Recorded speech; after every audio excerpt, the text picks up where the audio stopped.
อยากจะบวชแต่สิ่งแวดล้อมในปัจจุบันไม่เอื้ออำนวยก็บวชไม่ได้หรือบางท่านสิ่งแวดล้อมในปัจจุบันเอื้ออำนวยยินดีที่จะให้บวชแต่เรากลับไม่มีภาษาทัศธาในการที่จะบวชในพระพุทธศาสนาอันนี้ก็บวชไม่ได้แต่พวกเราทั้งหลายที่ได้นั่งรวมกันอยู่นี้นับว่าเราทั้งหลายได้สั่งสมอบรมบุญกุศลไว้ในปุเรกชาติมากจนล้นฟ้าล้นดินจึงได้มีโอกาสมาบวชในพระพุทธศาสนาการมาบวชในพระพุทธศาสนาในขณะนี้ของเราท่านทั้งหลายก็นับว่าเราได้พบของหายากประการที่สามประการที่สี่วิปัสสนาภาโวจะทุลโภการที่บุคคลเกิดขึ้นมาเป็นมนุษย์พบพระพุทธศาสนาแล้วหรือว่ามีโอกาสได้มาบรรพชาอุปสมบทในพระพุทธศาสนาแล้วจะได้มีโอกาสเจริญวิปัสสนาภาวนานั้นก็เป็นของหาได้ยากท่านทั้งหลายลองนึกดูสิว่ารอบตัวของเราสมมติว่าภายในหมู่บ้านของเรานั้นแหละผู้ที่ได้เจริญวิปัสสนาภาวนานั้นมากน้อยแค่ไหนเพียงไรหรือว่าภายในตำบลของเราผู้ที่ได้เจริญวิปัสสนาภาวนามากน้อยแค่ไหนเพียงไรหรือว่าภายในวัดของเราผู้ได้เจริญวิปัสสนาภาวนามากน้อยแค่ไหนเพียงไรเพราะฉะนั้นการเจริญวิปัสสนาภาวนานี้ท่านยังอุปมาไว้ว่าผู้ที่ได้เจริญวิปัสสนาภาวนานั้นอุปมาเหมือนกันกับเขาโคแต่สำหรับผู้ที่ไม่ได้เจริญวิปัสสนาภาวนานั้นอุปมาเหมือนกับขนโคขนโคย่อมมากกว่าเขาโคชั้นใดผู้ที่ไม่ได้เจริญวิปัสสนาภาวนาย่อมมากกว่าผู้ที่ได้เจริญวิปัสสนาเหมือนกันฉันนั้นแต่ว่าบัดนี้พวกเราทั้งหลายซึ่งนั่งรวมกันอยู่ที่นี้แล้วก็ได้มีโอกาสมาเจริญวิปัสสนาภาวนานี้ก็นับว่าเราได้เป็นผู้มีบุญล้นฟ้าล้นดินเป็นผู้ได้พบของหายากประการที่สี่ที่ได้มีโอกาสมาเจริญวิปัสสนาและการเจริญภาวนานั้นมีอยู่สองประการคือหนึ่งสมถภาวนาคือภาวนาเป็นอุบายสงบใจภาวนาประเภทนี้ไม่เกี่ยวกับปัญญาเป็นแต่เพียงว่าต้องการที่จะทำใจให้สงบเป็นอัปปนาสมาธิเท่านั้นอารมณ์ของสมถภาวนาตามที่ท่านกล่าวไว้ในคัมภีร์วิสุทธิมรรคมีอยู่40ประการคือกสิณ10อนุสติ10อสุภา10พรหมวิหาร4อาหาเรปฏิกูลสัญญา1จตุธาตุววัฏฐาน1อรูปกรรมฐาน4ก็แลในกรรมฐาน40ประการมีนิมิต3อย่างมีภาวนา3อย่างนิมิต3คือปริกรรมนิมิตนิมิตในบริกรรม2อุคหานิมิตนิมิตติดตา3ปฏิภาคานิมิตนิมิตเทียบเคียงปริกรรมนิมิตและอุคหานิมิตทั้งสองอย่างนี้ได้ทั่วไปในกรรมฐานทั้งสิ้นแต่ปฏิภาคานิมิตนั้นได้เฉพาะในกรรมฐาน22ประการคือกสิณ10อสุภา10กายาคตาสติ1อานาปานสติ1เหล่านี้ย่อมเป็นเหตุเป็นปัจจัยให้ได้ปฏิภาคานิมิตภาวนา3นั้นคือ1ปริกรรมภาวนา2อุปจารภาวนา3อัปปนาภาวนาปริกรรมภาวนานั้นได้ทั่วไปในกรรมฐานทั้งสิ้นอุปจารภาวนานั้นได้เฉพาะในกรรมฐาน10ประการคือพุทธานุสติธัมมานุสติสังฆานุสติศีลานุสติจาคานุสติเทวตานุสติอุปสมานุสติมรณสติอาหาเรปฏิกูลสัญญาจตุธาตุววัฏฐานเหล่านี้ย่อมให้สำเร็จเพียงอุปจารภาวนาหรืออุปจารสารเท่านั้นไม่ถึงอัปปนาภาวนาเพราะเหตุไรเพราะว่ากรรมฐานเหล่านี้เป็นพระกรรมฐานที่สุขุมละเอียดยิ่งนักไม่ปรากฏชัดได้อันจิตและเจตสิกไม่สามารถแอบสนิทตั้งอยู่ได้นานจึงให้สำเร็จเพียงแค่อุปจารภาวนาหรืออุปจารฌานเท่านั้นส่วนอัปปนาภาวนานั้นได้ในกรรมฐาน30ประการคือกสิณ10อสุภา10อานาปานสติ1กายาคตาสติ1พรหมวิหาร4อรูปกรรมฐาน4เหล่านี้ย่อมให้สำเร็จตลอดถึงอัปปนาภาวนาเพราะเหตุไรเพราะว่ากรรมฐานเหล่านี้เป็นอารมณ์ปรากฏชัดอันจิตและเจตสิกสามารถแอบสนิทตั้งอยู่ได้นานจึงเป็นเหตุเป็นปัจจัยให้สำเร็จถึงอัปปนาภาวนาก็กรรมฐาน30ประการ อันให้สำเร็จถึงอัปปนาภาวนานั้นจะได้มีอานุภาพเสมอกันนั้นหาไม่ได้อสุภะ10กายคตาสติ1รวม11ประการนี้ให้สำเร็จเพียงรูปาวจรปฐมฌานอย่างเดียวเท่านั้นไม่สามารถจะให้สำเร็จถึงทุติยฌานตติยฌานจตุตฌานเว้นไว้แต่ท่านผู้ใดมีสติปัญญาเมื่อเราเจริญอสุภกรรมฐาน10ประการหรือกายคตาสติอย่างใดอย่างหนึ่งเมื่อเจริญไปถ้ามีสีที่ปรากฏชัดเจนขึ้นมาเช่นมีสีแดงสีเหลืองสีขาวสีเขียวอย่างนี้ปรากฏขึ้นมาหลังจากนั้นเราเอาสีนั้นมาบริกรรมเป็นกสิณผ่าสีแดงแล้วก็บริกรรมว่าโลหิตังโลหิตังสีแดงร่ำไปถ้าสีขาวก็มาภาวนาว่าโอทาตังโอทาตังขาวเป็นต้นไปก็สามารถให้สำเร็จถึงจตุตฌานได้แต่ถ้าเราบริกรรมเฉพาะอสุภะ10ประการและกายคตาสติเพียงอย่างเดียวเท่านั้นก็ให้สำเร็จเพียงขั้นปฐมฌานเท่านั้นสำหรับพรหมวิหาร3คือเมตตากรุณามุทิตามีอานุภาพให้สำเร็จตั้งแต่ปฐมฌานถึงจตุตฌานสำหรับอุเบกขาพรหมวิหารมีอานุภาพให้สำเร็จได้แต่เพียงรูปาวจรปัญจมฌานอย่างเดียวเท่านั้นไม่สำเร็จอย่างอื่นสำหรับอรูปกรรมฐาน4มีอานุภาพเฉพาะให้ได้แต่อรูปฌาน4อย่างเดียวคือหมายความว่าอรูปกรรมฐานที่1ก็ให้สำเร็จรูปฌานที่1อรูปกรรมฐานที่2ก็ให้สำเร็จอรูปฌานที่2อรูปกรรมฐานที่3ก็ให้สำเร็จอรูปฌานที่3อรูปกรรมฐานที่4ก็ให้สำเร็จรูปฌานที่4ให้สำเร็จฌานเฉพาะของใครของมันเท่านั้นกลับกันไม่ได้นับกรรมฐานอันเป็นเหตุให้สำเร็จรูปาวจรฌาน26และให้สำเร็จอรูปาวจรฌาน4จึงรวมเป็นกรรมฐานอันให้สำเร็จอัปปนาภาวนาหรือให้สำเร็จฌาน30ประการเหลือจากนั้นให้สำเร็จเพียงขั้นอุปจารภาวนาหรืออุปจารฌานเท่านั้นอานิสงส์ของการเจริญสมถภาวนาเมื่อเราทำให้ยิ่งแล้วทำให้สมบูรณ์แบบแล้วก็สามารถที่จะได้สำเร็จรูปฌาน4อรูปฌาน4แล้วก็เป็นเหตุให้เกิดคุณสมบัติขึ้นมาเช่นให้สำเร็จวิชชา3ปฏิสัมภิทาญาณ4อภิญญา6อันนี้เป็นอานิสงส์ซึ่งเกิดขึ้นจากอานุภาพของการเจริญสมถภาวนา2วิปัสสนาภาวนาการบรรยายนี้ก็บรรยายโดยสังเขปเพราะเวลาของเราก็น้อยนิดเดียววิปัสสนาภาวนาเป็นอุบายเรืองปัญญาคือการเจริญวิปัสสนาภาวนานี้ต้องใช้ปัญญาต้องให้เกิดปัญญาต้องทำให้เกิดปัญญาทันปัจจุบันเห็นรูปเห็นนามเห็นพระไตรลักษณ์เห็นอริยสัจ4เป็นต้นจึงจะใช้ชื่อว่าเป็นการเจริญวิปัสสนาภาวนาถ้าการเจริญไปเท่าไรก็ตามสติสัมปชัญญะของเราไม่ทันปัจจุบันไม่ทันรูปทันนาม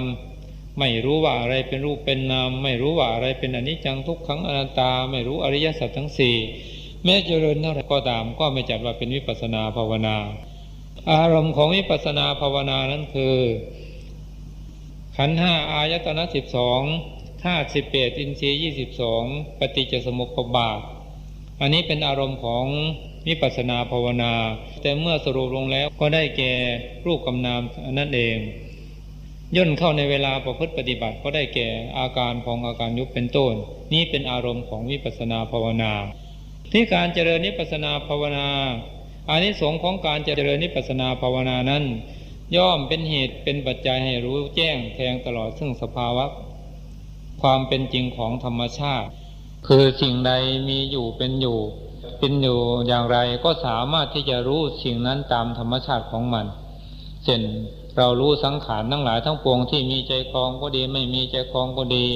เราก็จะรู้ว่าสังขารทั้งหลายทั้งปวงเหล่านี้มันตกอยู่ในกฎของไตรลักษณ์คืออนิจจังไม่เที่ยงเกิดขึ้นมาแล้วดับไปเป็นทุกขังทนอยู่ไม่ได้เกิดขึ้นมาแล้วดับไปเป็นอนัตตาบังคับบัญชาไม่ได้เกิดขึ้นมาแล้วก็ดับไปเหล่านี้เป็นต้นอันนี้พูดโดยย่อที่การรู้สภาวธรรมของธรรมชาตินั้นมีประโยชน์อย่างไรมีประโยชน์หลายสิ่งหลายประการคืออย่างต่ำที่สุดย่อมเป็นเหตุเป็นปัจจัยไม่ให้พวกเราทั้งหลายหลงไหลอยู่ในสมมุติบัญญัติเป็นเหตุเป็นปัจจัยที่จะทำให้มานะทิฏฐิลดน้อยลงไป หรือพูดเอาย่อๆว่าเป็นเหตุเป็นปัจจัยที่จะทำให้ความโลภความโกรธความหลงราคะตัณหาอุปาทานมันลดน้อยลงไปอ่อนกำลังลงไป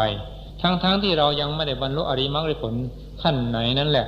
แต่ว่ากิเลสตัณหามันลดหย่อนลงไปแล้วความเห็นแก่ตัวก็หมดลงไปอันนี้เป็นอานิสงส์ของการเจริญวิปัสสนาโดยย่อ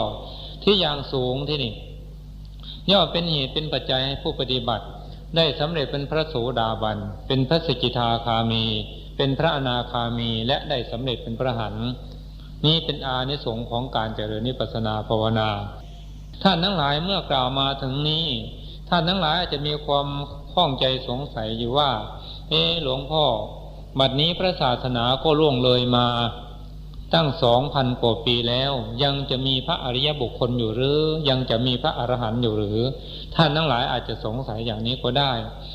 ข้อนี้ขอยกหลักฐานที่ท่านกล่าวไว้ในคัมภีร์สุมังคลวิลาสินีอัตถกถาทีฆนิกายปาติกวรรคภาค 3หน้า111ถึงหน้า112และบรรทัดที่21แล้วก็บรรทัดที่1ที่2ท่านได้กล่าวไว้ว่าปฏิสัมภิทัปปเตหิวัสสหัสสังอัฏฐาสิพันปีที่หนึ่งเป็นยุคของพระอรหันต์ผู้ได้ปฏิสัมภิทาญาณสี่คือหมายความว่าพระศาสนาล่วงเลยมา 1,000 ปี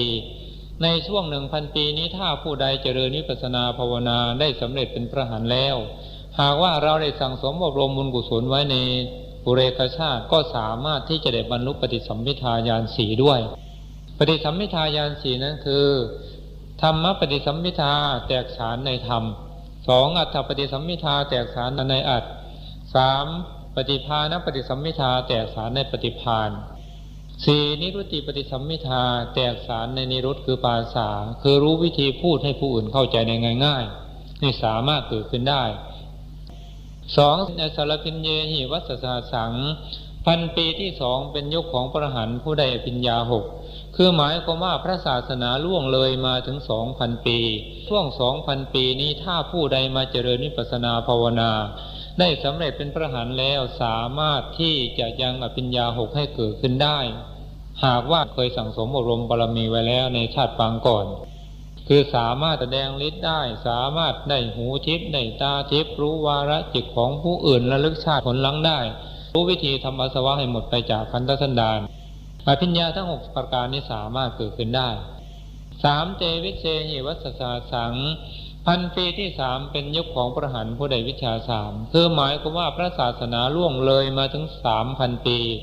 ในช่วง 3,000 ปีนี้ถ้าผู้ใดมาเจริญวิปัสสนาภาวนาได้บรรลุมรรคผลแล้วก็สามารถที่จะยังวิชา3ให้เกิดขึ้นได้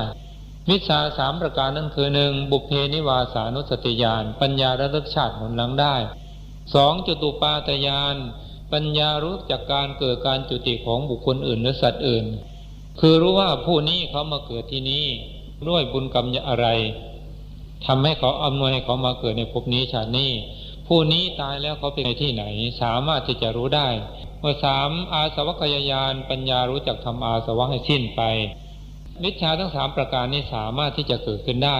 แต่ทั้งนี้มีข้อแม้อยู่ว่าต้องได้บำเพ็ญบารมีมาในภพก่อนชาติก่อนแล้วก็ได้ตั้งสัจจปริญญาว่าสาธุด้วยอานิสงส์บุญกุศลหรือว่าผลบุญที่ข้าพเจ้าได้สั่งสมอบรมมาในขณะนี้ขอจงเป็นปัจจัยให้ข้าพเจ้าได้สำเร็จวิชา3ในอนาคตการข้างหน้านั้นเถิดเหมือนดังที่หลวงพ่อพากล่าวคำบูชาและอธิษฐานจิตในวันอาสาฬหปุณณมีนั้นว่าด้วยบุญกุศลที่ทำพุทธบูชาในเนื่องในวันอาสาฬหปุณณมีครั้งนี้ขอจงเป็นเหตุเป็นปัจจัยให้ได้บรรลุฌานสมาบัติผลสมาบัตินิโรธสมาบัติปาทัคฌานวิชา3ปฏิสัมภิทาญาณ4ปัญญา6อตีตังสยานปัจจุปนังสยานอนาคตังสยานมโนมยิทธิอย่างนี้เรียกว่าเราได้สั่งสมอบรมบารมีไว้ถ้าว่าในภพก่อนชาติก่อนเราได้เคยตั้งสัจจะอธิษฐานไว้อย่างนี้อย่างใดอย่างหนึ่งก็ได้ก็สามารถที่จะเกิดขึ้นได้แต่ถ้าว่าเราทำมาแล้วในภพก่อนชาติก่อนไม่เคยอธิษฐานไม่เลยก็ไม่สามารถที่จะเกิดขึ้นได้อันนี้ขึ้นอยู่ที่บุญกุศลที่เราสั่งสมอบรมไว้ 4. สุขาวิปัสสเกหิวัสสหัสสังพันปีที่4เป็นยุคของพระอรหันต์ผู้สุขวิปัสสกะคือหมายความว่าพระศาสนาล่วงเลยมาถึง 4,000 ปี ในช่วง 4,000 ปีนี้ผู้ใดมาเจริญวิปัสสนาภาวนาได้สำเร็จเป็นพระอรหันต์แล้วก็สำเร็จโดยแห้งแล้งไม่มีคุณสมบัติอย่างใดอย่างหนึ่งที่กล่าวมาข้างต้นนั้นเกิดขึ้นได้เป็นแต่เพียงทำลายความโลภความโกรธความหลงราคะตัณหาอุปาทานให้หมดไปจากขันธสันดานเท่านั้นเรียกว่าบรรลุโดยแห้งแล้งไม่มีคุณสมบัติเราจะไปเทศไปสอนผู้ใดที่ไหนอย่างไรก็ต้องท่องเอาตาเปียกตาแฉะจึงจะได้แล้วเราท่องอยู่ต้อง10 วัน15 วันหรือเดือนหนึ่งมาเทศยังไม่ถึง30 นาทีแล้วก็จบแล้วนี่ประเภทสุขวิปัสสกะ5ปาติโมกข์เขหิวัสสาสังพันปีที่ 5เป็นยุคของพระโสดาบันพระสกิทาคามีและพระอนาคามีหมายความว่าพระศาสนาล่วงเลยมาถึง 5,000 ปีในช่วง 5,000 ปีนี้แม้ว่าเราจะทำความเพียรเรี่ยวแรงสักปันใดก็ตามก็ไม่สามารถที่จะได้บรรลุเป็นพระอรหันต์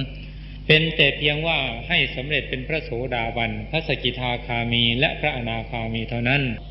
ตามที่กล่าวมาทั้งหมดนี้มีหลักฐานกล่าวไว้ในคัมภีร์สุมังคลาวิลาสินีอัตถกถาทีฆนิกายปาติกวรรคภาค 3หน้า